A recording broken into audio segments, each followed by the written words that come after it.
Na stolu číslo 2 začíname kategóriu seniori, pravá ruka do 65 kg.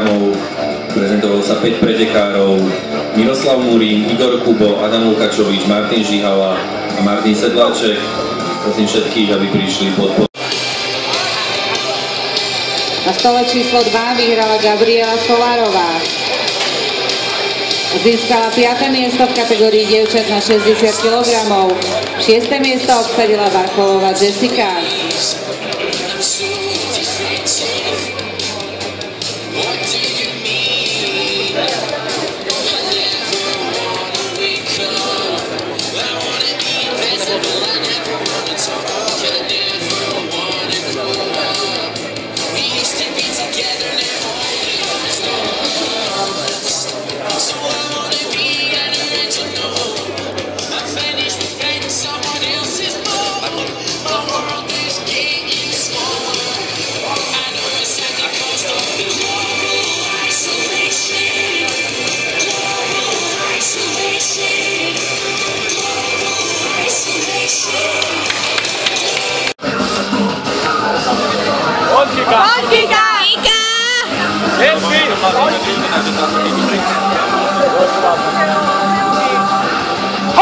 Ika!